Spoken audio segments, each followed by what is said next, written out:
Hello everyone and welcome to a new video interview for Jogonet Gaming News. Today we are joined by Tim Kennedy, Vice President of Sales Europe at SUZOHAPP.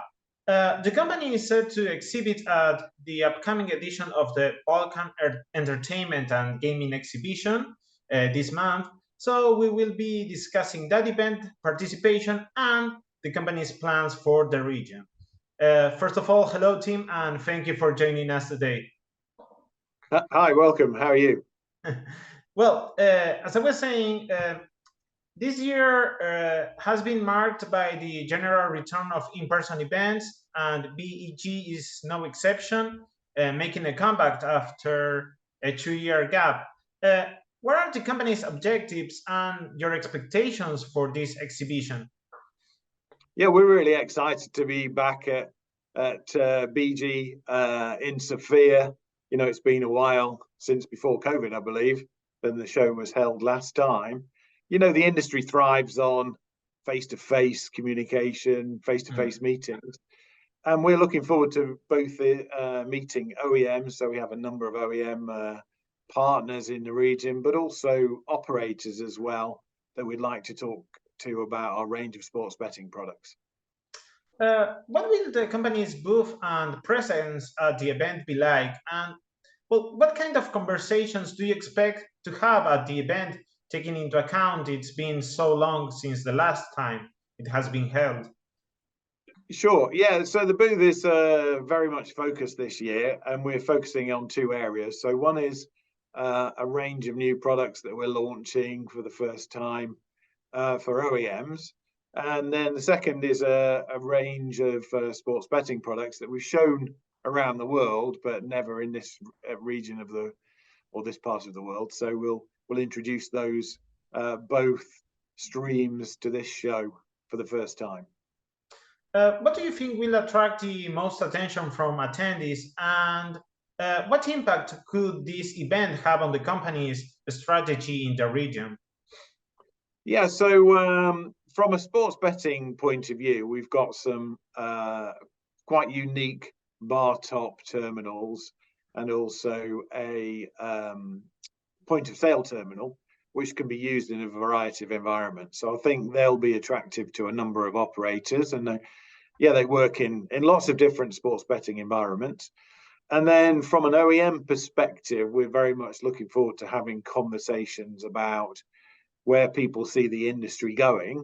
And we've got a number of products that we feel will address, you know, those opportunities or concerns that they have, particularly around player identification. So we have a specialist card reader with 3 different technologies, depending on what the ID card contains.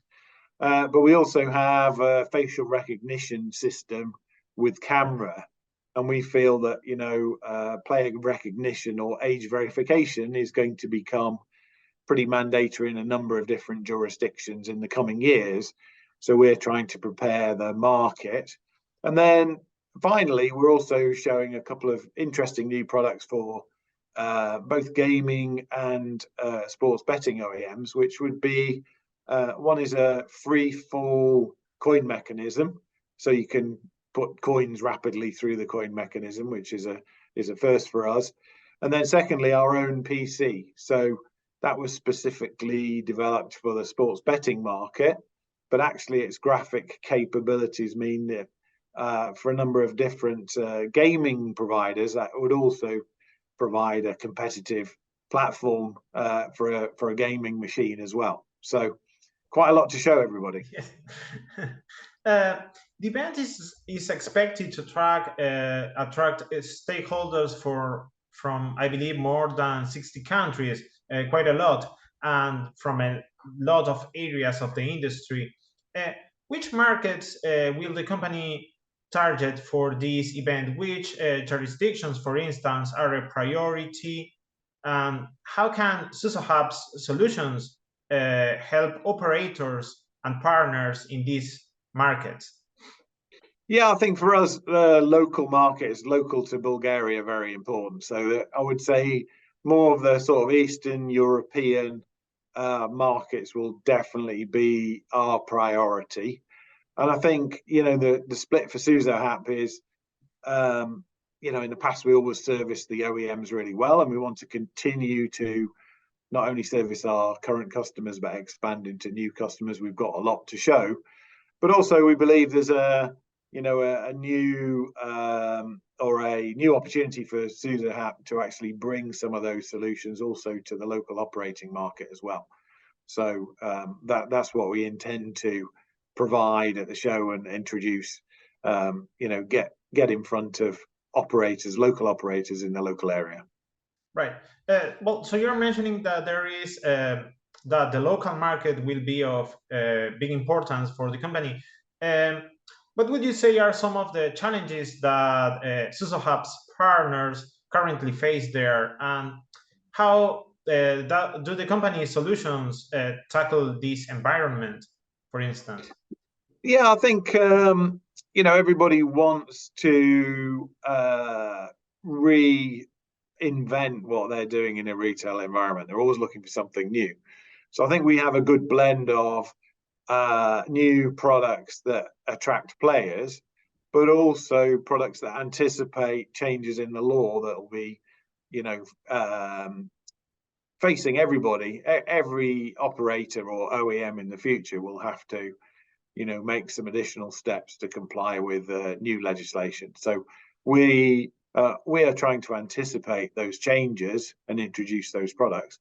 But we also want to understand from our customers' point of view, you know, where do they see the opportunities, and also where do they see the issues that as a company, SUZOHAPP, we can address and partner with our customers to bring new products to market in the future.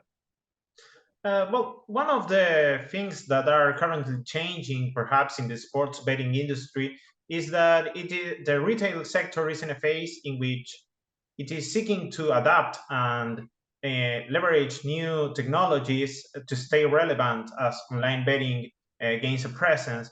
Now, SUZOHAPP has long talked about having an ecosystem tackling this evolving landscape. What I would like to ask you is, how does this ecosystem work, and what opportunities does it provide to partners in this changing landscape? How does it tackle these new challenges? Yeah, so if you're a sports betting operator, traditionally you have to shop or work with a number of different vendors to get the full range of terminal types, an over-the-counter solution or an EPOS terminal, and a solution that would also bridge the gap with an online payment system. What we've done with our ecosystem is basically have a one-stop solution for a retail betting environment with a full range of terminals, an EPOS terminal, and also a cash redemption terminal.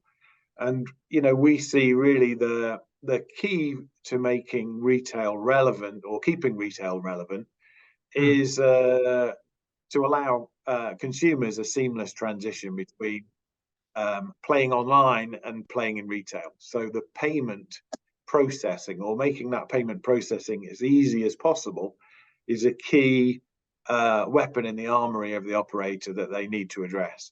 So the ability to transfer funds from an online account to allow you to play in store or in venue, and the ability to fund an online account from in venue, I see as a key feature that people need to address if the law allows locally. Right. Well, experts and the industry has been championing for a while now the idea that online and retail betting should not be competitors, but complementary offerings. Now, what I would like to ask is, do you think that operators have understood this idea and are willing to invest in having them as complementary offerings, or are they still seeing it as competitor segments? I think it depends on individual companies, but I get the feedback from a number of customers that they are now seeing that customers or consumers like to engage with gaming in different ways, in different times of the day or different times of the week. And so you can no longer say, you know, any consumer is solely an online customer or a retail customer. And I think the way to provide the best experience and therefore to get the best return from any player is to have that seamless integration between both. So they're not competitive environments at all. It's actually you know, two ends of the same spectrum. You know, it's a way of providing customers with great experiences if the two, retail and online, can work in harmony. So I think increasingly the view of the industry is that retail is very important. In fact, we have a number of online customers who in the past said they're 100% online, talking to us now about introducing retail because they also see the benefit. So I think there is a shift towards retail coming back. And lastly, what do you see as the main strengths of each channel at the moment, and taking into account how they have been developing over the last few years? Where does the key to each channel and for a comprehensive solution lie on? Yeah, I think for online, obviously, there's a convenience element which is hard to beat. So for a player who is very savvy with technology and has, you know, is used to transacting everything on their mobile device, online betting or online gaming makes a lot of sense, right? To have a mobile device that you can play anytime, anywhere makes perfect sense. I would say the flip side of that is in retail, you have an environment which is friendly, entertaining. It's more of a social environment. And so, you know, I think the challenge is how do you make online more entertaining and more social? And how do you make retail more convenient and have all the convenience that you get online? And how do you make the transition between either environment as smooth as possible? Well, thank you very much for joining us today, Tim, and we are looking forward to SUZOHAPP's participation in the event. Okay, thanks a lot.